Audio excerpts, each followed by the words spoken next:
Am I the a-hole for telling my mom to go back to the family she replaced me with? My mom, 42, and I, 22 male, used to be really close. Like she's all I've ever had. And she's the one who taught me to be as strong as I am today. And her becoming a cop inspired my whole life. I love her so much. And I admire how strong she is. And I wish things were like how they were. Her uncle, my great-uncle, managed to bring her to Canada from Kosovo in 1999. If that helps give you guys an idea of the kind of things that she's been through. When I went to university, our relationship started changing. She disliked my girlfriends, my uni choice, wanted me to ferry home every weekend, and then I got a co-op term at a prestigious company in Vancouver. Don't ask, I'm not giving it up. That she did not want me to work for because she had a moral stance against it. I agree with her, but it was a great opportunity. I'm going to graduate at the end of the term, but I'm set for a job within the Vancouver Police Department because of it. But my mom cut me off because of it and straight up told me not to come back. So I had to move in with my great-uncle and a son, my uncle. We started messaging again half a year ago after she sent me a chain message on WhatsApp, but we've been taking it slow. I follow my mom on Instagram, but she rarely posts, and when she does, it's anti-war stuff. But then she put up this post with a caption something like, "So happy to have a real family again. Can't wait to go on my new journey." And it showed her boyfriend and her with engagement rings at an ultrasound. Like, I don't know. It just triggered something inside of me. Am I not her real family? Were we nothing? It just made me very angry. Like I'm going to have the sibling and stepfather I always wanted. And she couldn't even be bothered to tell me personally? Well, I decided to wait and see how long it would take her to call me about the news. And she just didn't. Reading break was 2 weeks ago, and at the end of it, my mom came to my great-uncle's house to pick something up. She saw me and tried acting like no time had passed, and how excited she was for my graduation and this and that. She still didn't acknowledge she's getting married. I just told her not to care about my graduation and to go back to the family she replaced me with. Left and stayed gone till she went home. My uncle told me that what I did made her cry and I was an a-hole to her. And my great-uncle told me that I should have handled things with more tact. I feel bad about it because she was reaching out to me. And everything's been frosty with my uncle since then. Now for the comments. Not an a-hole. She wrote the post that insinuated she didn't have a real family. So now the post bit her in the bum. And she kicked him out. Will she do the same to her real family if they disagree with her? To be honest, probably it's like cheaters and narcissists. They don't change. They just find you victims to fool. Not the a-hole OP. It really does seem like she no longer considers you as a family, and you just pointed that out. You have every right to feel bitter. Also consider showing your uncles the post she made. That may help them understand why you acted the way you did. Info, did you show your uncles the IG post? Ask them what were you supposed to think when she wrote, "So happy to have a real family again, can't wait to go on my new journey," and it showed her boyfriend and her with engagement rings at an ultrasound. And she shows up acting like she didn't cut you off or where you work, and nothing ever happened? No, not an a-hole. Edit. In my opinion, if she wants to reconcile, she needs to sit down with you one-on-one and explain why she did what she did. Because there's a good chance she may dump you again, especially if you do something else against her high moral standards, or if her boyfriend doesn't like you, or if she just doesn't have time anymore. Put some consistent effort into this relationship, mom, if you want one. My guess is she wanted him to grow up to be a mama's boy, forever tied to her. Instead, he became an independent adult. Not stay home. She's your mother. The least she could have done was to pick up the phone and tell you about the wedding and the baby. She cut you off for getting a job. Then she acts like nothing's happening and doesn't even bother telling you she's getting married after cutting you off and kicking you out for a job. She hurt you and now you have to suck it up? She can suck up a little. Great-uncle seems to understand better than your uncle, since he said you should have been more tactful, not that you shouldn't have said it at all. Not stay home. She needs to understand that the lack of relationship now is her fault, not yours. Next story. Am I the a-hole for losing it on my fiancé for disinviting my stepsisters from our wedding? I'm gonna keep it short. I, female 25, am getting married to my fiancé next month. We've had no issues with the wedding planning except the guest list. Context: I have a large family.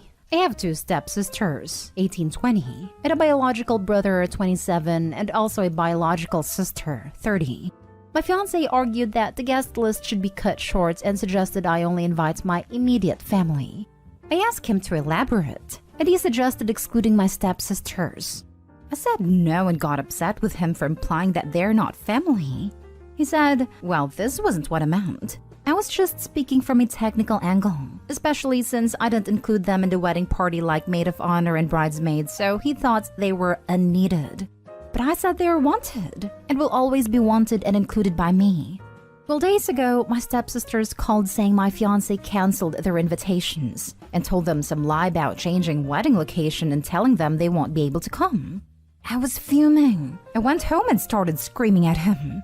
He asked that I hear him out, then explained he had no choice since we were required to shorten the list. And he just did my dirty work for me since I obviously was looking at the situation from an emotional angle and couldn't bring myself to disinvite my stepsisters myself. I called him a hypocrite because he invited almost 6 of his friends, who, as far as I know, aren't immediate family. I told him he hurt my stepsisters by going behind my back and excluding them from my wedding, which they've been so excited about. He got up from the couch and yelled that it's our wedding, so my stepsister's feelings aren't really that relevant compared to his, and called me controlling for wanting my way or the highway. He took his phone and stormed out to see his friends. Some of his friends called to scold me for how I'm treating their brother, and then went on about how rude it was to suggest that their brother disinvite them from the wedding just because I don't like them, and called it a you problem.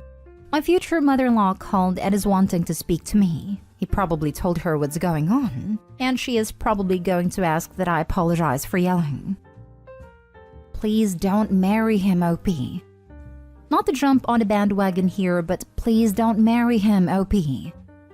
I am jumping on the bandwagon. Please don't marry him, OP. Not stay home. It sounds like he's the issue here for implying that those you consider to be your immediate family are unneeded. He also then canceled their invitations without asking you how you felt about that, even though you made your stance perfectly clear? Has he cut off any of his immediate relatives, or has he simply decided yours are more expendable? He then called you controlling when he went behind your back to uninvite your immediate family? He sounds like a nightmare. Then his friends started scolding you. That's a lot of red flags. Do any of them have any respect for you? And now he's trying to get his mom to ring you to put additional pressure on. There are so many issues here. Do not apologize to any of them. He removed your immediate family without considering your feelings, and is wholly in the wrong for that. The only way you could be an a-hole is if you marry this guy. Give yourself a better future. Run. Some people worry about starting over, but marrying the wrong person will actually delay your life more. Think, OP. The divorce process takes a long time. I hate when Redditors jump to encourage one moving on from their spouse, but I have to agree in this case. Not stay whole, OP, and don't let anyone tell you otherwise. Not stay whole. Wow. Just wow. Girl, run. Do not marry this man. He doesn't even grasp the basics of family. Is this the kind of father you want for your kids? And his friends calling to berate you? The friends he surrounded himself with also don't seem to understand family. How dare he include them? How dare he ask them to call you? How dare they think they have any authority to tell you who gets to witness your commitment to another human being? This is your family, but he's not getting that. Uninviting your stepsisters behind your back is not only immature, he seems to have no ability to confront conflict. Inappropriate. He kept you out of a decision. Passive-aggressive red flags everywhere. And frankly, sinister. This is an important milestone in a person's life. An event so steeped in emotion that the memory will be seared into your brain. And the fact he can't understand you'd want to share it with your full family and have that memory of them witnessing and supporting your happiness is deeply concerning behavior. Don't expect your marriage to be any different. He just showed you who he really is, and he doesn't even see part of your family as family. I'm so sorry. It will be messy to cancel, but don't let that stop you. Next story is titled, Am I the a-hole for going on an expensive vacation and not helping fund my sister's IVF? My 30 male sister, 34 female, has been struggling to conceive with her husband for a few years now. They recently went to a gyno and were told they likely would be unable to without IVF. Obviously, she's upset about it. I don't know their exact financial situation, but she and her husband are both teachers at private schools. But they said their insurance doesn't cover it at all and that they were told it would likely be about $25,000, all in with the medication and everything. There was no guarantee of success and it could be $25,000 and no positive result. They asked me and my parents if we could help pitch in, and my parents objected due to it being against their religious beliefs. I'm not religious at all and don't have any ethical objections, but that's just a lot of money with no guarantee. So it seems like a bad idea and I'm just not comfortable with giving that amount to a family member. My wife and I work hard and we don't want to potentially throw money away if it didn't succeed, so we told them no. She was upset, but left it at that at a time when we told her. Well, my wife and I have always wanted to go to Europe, and now that travel is back on, we decided to take a trip together. I don't use social media, but my wife does, and she got excited and posted on her story confirmation of our flights being booked. Well, my sister saw that, and then texted me saying how I was an a-hole for spending all this money on a vacation, but not helping my own sister have a family. At first, I brushed it off as her just being upset at her situation, but then today I got another mean text from her. Am I the a-hole here? Not the a-hole. It's not your job to fund her dreams. It's really bizarre to me that that's not just the sister's first reaction, but that she doubled down on it. Yikes. Like, I already feel uncomfortable involving anyone other than my husband with the process of baby making, even just in the context of conversing about it. Hi, oversharing in-laws. I can't imagine feeling so entitled I'd freaking begrudge a family member their well-earned vacation, because I thought I deserved the money that they earned more. So many WTFs here. Not stay home. If they think IVF is expensive, do they have any idea how much parenting costs? You can, however, ask them to consider medical tourism. Plenty of countries where they can get quality treatment for a fraction of the cost, plus holiday. I agree that OP is not the a-hole, but I disagree with your argument. IVF is a huge one-time upfront cost. Raising children is expensive, but those expenses are spread out over time. I don't think it's fair to say if a couple can't afford IVF, they can't afford children, or shouldn't have children. Not stay home. Having been through IVF myself, I feel for your sister. She thinks you can help her and are choosing not to, and that must hurt her. That said, your money is your money. She asked for help and you declined. What you do with your money isn't her business. So confronting you more than once already about your trip makes her the a-hole. Not the a-hole. It is not your responsibility to pay for this. As someone who is currently going through IVF though, I do encourage you to read up on it and provide all of the emotional support you possibly can. It is a hellish experience, and she is going to need all the kindness you can possibly give. Also, if their insurance isn't going to cover it, it's likely going to cost way more than $25,000.